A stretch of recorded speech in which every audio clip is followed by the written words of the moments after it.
ఐటీలో జాబ్ చాలా ఉంది కానీ కోడింగ్ రాదు. నాన్ కోడింగ్ సైడ్ ఏమైనా మంచి ఆపర్చునిటీస్ ఉంటాయా? ఈ క్వశ్చన్ నాకు చాలా మంది ఫ్రెషర్స్ నుంచి వస్తూ ఉంటుంది. If you're one of them, ఈ వీడియో మీకోసమే. 2025 లో కోడింగ్ తో పని లేకుండా high paying, in demand IT jobs ఎలా సంపాదించాలో చెప్తాను. So stick around this till the end. ఈ రోజు మనం కోడింగ్ కి దూరంగా కానీ టెక్నాలజీకి దగ్గరగా ఉండే 5 అమేజింగ్ కెరీర్ పాత్స్ గురించి మాట్లాడుకుందాం. ఈ రోల్స్ కి ఇప్పుడు మార్కెట్ లో ఫుల్ డిమాండ్ ఉంది. అండ్ ద బెస్ట్ పార్ట్, మీరు బీటెక్, బీకామ్, బిఎస్సి, ఎంటెక్ ఏం చేసినా కూడా బ్యాక్గ్రౌండ్ ఏదైనా పర్లేదు, రైట్ స్కిల్స్ ఉంటే చాలు. ప్రతి రోల్ గురించి డీటెయిల్ గా మాట్లాడుకుందాం. ఏం స్కిల్స్ కావాలి, ఎక్కడి నుంచి నేర్చుకోవాలి అండ్ ఎంత సాలరీ ఎక్స్పెక్ట్ చేయొచ్చు. So let's start our first and foremost exciting role.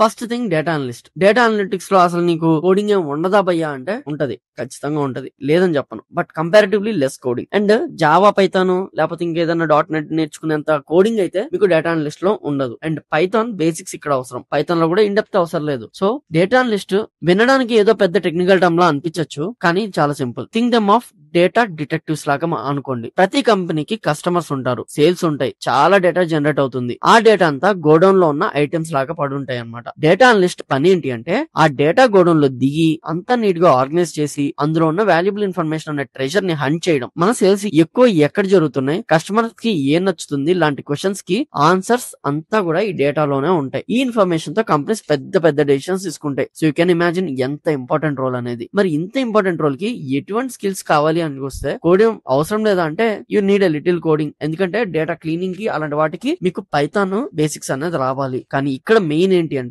Microsoft Excel. ఏదో సింపుల్ గా ఎక్సెల్ వచ్చా అంటే అవ్వదు. ఇది అడ్వాన్స్ లెవెల్ లో ఉంటుంది అనమాట. ఎక్సెల్ చాలా చాలా పవర్ఫుల్. అండ్ పివట్ టేబుల్స్ అనేవి తెలియాలి. వీలుకప్ లాంటి ఫంక్షన్స్ పైన గ్రిప్ ఉండాలి. అండ్ నెక్స్ట్ వచ్చేసి SQL. ఇది ప్రోగ్రామింగ్ లాంగ్వేజ్ కాదు, it's a query language. Database నుంచి డేటాని ఎలా పుల్ చేయాలో, ఎలా ఎక్స్ట్రాక్ట్ చేయాలో, ఎలా దాన్ని సెగ్రిగేట్ చేయాలో, ఇదంతా కూడా మీకు SQL లోనే అర్థమవుతుంది. అండ్ ఇది చాలా ఈజీనే నేర్చుకోవడం. And third thing, data visualisation tools. Generate చేసిన ఇన్సైట్స్ కి అందరికీ అర్థమయ్యేలాగా చెప్పాలి. పవర్ BI, టాబ్లూ లాంటి టూల్స్ యూస్ చేసి beautiful charts and dashboards create చేయొచ్చు అనమాట. సో వీటిలో మీకు ఇవన్నీ కూడా యూజ్ అవుతాయి. ఫ్రెషర్ గా you can expect salary up to 3.5 to 5 LPA per annum అనమాట. ఎక్స్పీరియన్స్ పెరిగే కొద్దీ you can earn more. So data analyst డేటాతో కథలు చెప్తారు. మరి ఆ కంపెనీ తయారు చేసిన ప్రొడక్ట్స్ గురించి, ఆ టెక్నాలజీ గురించి మనందరికీ అర్థమయ్యేలా చెప్పేది ఎవరు? That brings our second amazing non coding career, అదే technical writer. Number 2, technical writer. చిన్నప్పుడు మనం స్కూల్స్ లో డిఫికల్ట్ వర్డ్స్ రాసేవాళ్ళు, మీ అందరికి గుర్తుండే. టెక్నికల్ రైటర్స్ కూడా అంతే. కాంప్లెక్స్ టెక్నికల్ ఇన్ఫర్మేషన్ ని user manual, guide books and articles లో చాలా సింపుల్ గా ఇంగ్లీష్ లో రాస్తారు అనమాట. ఫర్ ఎగ్జాంపుల్, మీరు కొత్త ఫోన్ కొన్నారు, దానిలో ఉన్న ఫీచర్స్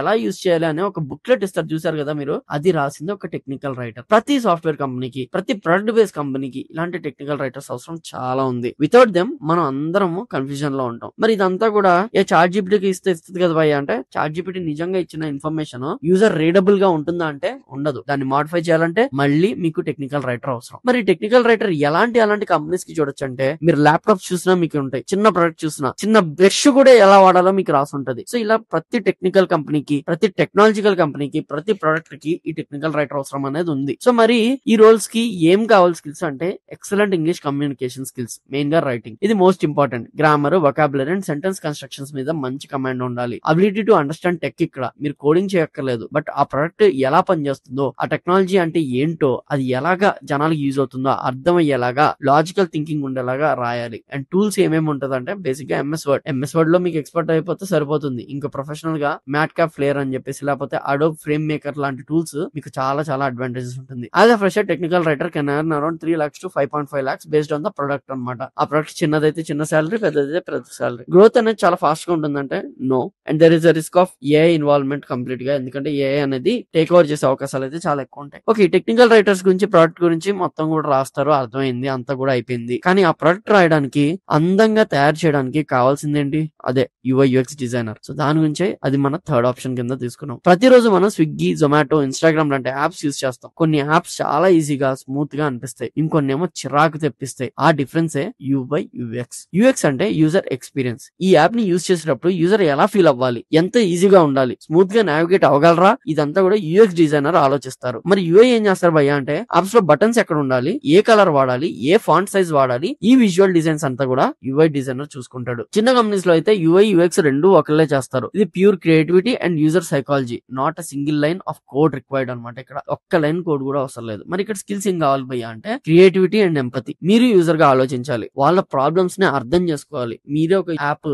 ఏదైనా వాడుతుంటే దానిలో ఏం ప్రాబ్లం ఉంది, ఇంకా బెటర్ చేయొచ్చు అన్నట్టు ఆలోచించి కనుక క్రియేటివిటీ మీకుంటే మీరు ఈ రోల్ కి perfect. Second thing, designing tools అనేవి మీకు కావాలి. ఫిగ్మా ఇస్ ద కింగ్ అనమాట. ఇక్కడ అడోబ్ ఎక్స్డీ కూడా పాపులర్. ఈ రెండు టూల్స్ యూజ్ చేయడం మీకు రావాలి ఖచ్చితంగా ఈ రూల్ కోసం. తర్వాత basic concepts, wireframing, prototyping and user research లాంటి కాన్సెప్ట్స్ మీద నాలెడ్జ్ అనేది పెంచుకోవాలి. యూఐ యూఎక్స్ డిజైన్ ఫ్రెషర్స్ కి starting salaries are really good, ranging from 4 lakhs to 7 lakhs per annum, depending on your portfolio. మీరు ఎంత neat గా portfolio build చేశారన్న దాని మీద ఇది డిపెండ్ అయి ఉంటుంది. సో మంచి ప్రొడక్ట్ ఉంది, దాని గురించి డాక్యుమెంటేషన్ ఉంది, and super user friendly design కూడా ఉంది. ఇవన్నీ రెడీ అయిపోయి బట్ ఈ ప్రొడక్ట్ గురించి జనాలకి ఎలా తెలుస్తుంది? How do we get into the customers? అక్కడే ఎంటర్ అవుతుంది మన నెక్స్ట్ సూపర్ డైనమిక్ ఫీల్డ్, అదే digital marketing. Number 4, digital marketing. ఇది ఐటీ ఫీల్డ్ అయినా అని మీకు డౌట్ వస్తుంది. ఎస్, ఏదైతే ఇంటర్నెట్ లో జరుగుతుందో అదంతా కూడా ఐటీ ఫీల్డే, కాకపోతే నాన్ టెక్నికల్. టెక్నాలజీని యూజ్ చేసుకుని మార్కెటింగ్ చేయడమే డిజిటల్ మార్కెటింగ్ బేసిక్ గా. Every single company from a small coffee shop to huge MNC like Amazon గానీ, నెట్ఫ్లిక్స్ గానీ అందరికీ డిజిటల్ మార్కెటర్స్ కావాలి. ఇన్స్టాగ్రామ్ లో స్క్రోల్ చేస్తూ వచ్చే యాడ్స్, గూగుల్లో సెర్చ్ చేస్తే వచ్చే యాడ్స్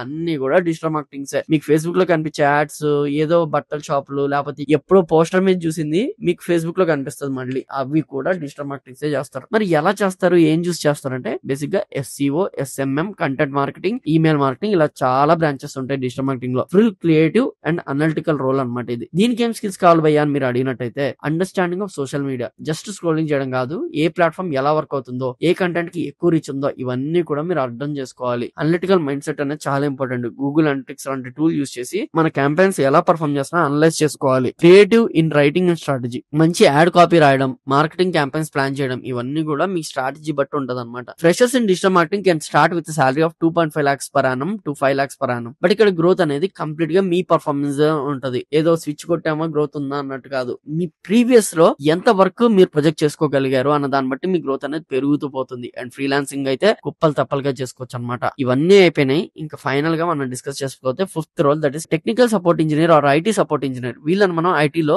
డాక్టర్స్ అనొచ్చు అనమాట. మీ ల్యాప్టాప్ లో వైఫై పని చేయకపోయినా, ఏదో సాఫ్ట్వేర్ ఇన్స్టాలేషన్ అవ్వకపోయినా, పాస్వర్డ్ మర్చిపోయినా మనం వెంటనే కస్టమర్ సపోర్ట్ కి కాల్ చేస్తాం కదా, ఆ కాల్ లిఫ్ట్ చేసి మన ప్రాబ్లమ్ ని పేషెన్స్ గా విని వేరే టీమ్ కి అప్పచెప్తారు. అండ్ ఆ టీమే మీ ఇష్యూ ని సాల్వ్ చేస్తుంది. And that team is technical support team. మీకు ఇంటెల్ ల్యాప్టాప్ ఉంది ఫర్ ఎగ్జాంపుల్, సడన్ గా ఏదో పని చేయలేదు, ట్రబుల్ షూటింగ్ చేయాలి. మీరేం చేస్తారు? ఇంటెల్ వాడికి కాల్ చేస్తారు, హెచ్పి వాడికో డెల్ వాడికో కాల్ చేస్తాడు. వాడు మీకు సపోర్ట్ ఇంజనీర్ ని అసైన్ చేస్తాడు. ఆ సపోర్ట్ ఇంజనీరే technical support engineer or IT support engineer. This is one of the best entry points into the IT industry. ఇక్కడ మీరు కంపెనీ ప్రొడక్ట్స్ అండ్ టెక్నాలజీ గురించి చాలా నేర్చుకుంటారు. It builds a very strong foundation for your future. Networking, cloud or cyber security లాంటి fields కి future గా ఈజీగా shift అవ్వచ్చు అనమాట. ఇక్కడ మీకు స్కిల్స్ ఏంటంటే ఎక్సలెంట్ కమ్యూనికేషన్ స్కిల్స్. ఎందుకంటే ఎక్కడో వేరే వేరే దేశాల్లో ఉన్న ల్యాప్టాప్స్ ఇష్యూస్ లేకపోతే ఇంకేదో ఒకటి మీరు ఇక్కడ నుంచి ఫోన్ లో సాల్వ్ చేయొచ్చు. ఆ టెక్నికల్ నాలెడ్జ్ కావాలి అంటే అది ఎలాగైనా నేర్చుకోవచ్చు. బట్ వాళ్ళతో మాట్లాడే కమ్యూనికేషన్ స్కిల్స్ మాత్రం ప్రాక్టీస్ తోనే వస్తుంది. రెండోది patience and problem solving. Customer tension లో ఉంటారు, చాలా తొందర పడుతుంటారు. వాళ్ళని కామ్ చేయాలి, కూల్ చేయాలి, వాళ్ళ ప్రాబ్లమ్ సాల్వ్ చేయాలి. అండ్ బేసిక్ టెక్నికల్ నాలెడ్జ్ అయితే కావాలి. Hardware, software, operating system, basics, networking concepts అయితే వీటి మీద మీకు గ్రిప్ అయితే ఉండాలి. For freshers the salary ranges from 3 lakhs to 5 lakhs per annum. చాలా కంపెనీస్ లో షిఫ్ట్స్ ఉంటాయి, నైట్ షిఫ్ట్స్, డే షిఫ్ట్స్ ఇలాంటివి ఉంటాయి. So prepare for it. So చూసారుగా, data analyst, technical writer, UI UX designer, digital marketer, technical support, 5 powerful careers. Coding అనే single door close అయితే ఐటీలోకి enter అవడానికి ఎన్ని డోర్స్ ఓపెన్ గా ఉన్నాయి చూసారా? Remember, IT industry is not about coding, it's about solving problems. And ఈ 5 roles లో మీరు డిఫరెంట్ వేస్ లో ప్రాబ్లమ్స్ సాల్వ్ చేస్తారు. సో ఇంకా డిస్కరేజ్ అవ్వకండి. మీకు ఎగ్జైటింగ్ అనిపించిన పాత్ ఒకటి సెలెక్ట్ చేసుకుని ఈ రోజే నేర్చుకోవడం స్టార్ట్ చేయండి. ఒక మంచి పోర్ట్ఫోలియో బిల్డ్ చేసుకోండి, లేదా ఒక సర్టిఫికేషన్ కంప్లీట్ చేయండి. ఈ 5 మీద దేని మీద మీకు రోడ్ మ్యాప్ కావాలో కింద నాకు కామెంట్స్ చెప్పండి. దాని మీద నేను క్లియర్ గా మీకు రోడ్ మ్యాప్ అనేది ఇంకో వీడియోలో ఎక్స్ప్లెయిన్ చేస్తా. So until then, keep smiling, keep subscribing us, and I'm Krishna signing off. Jai Hind.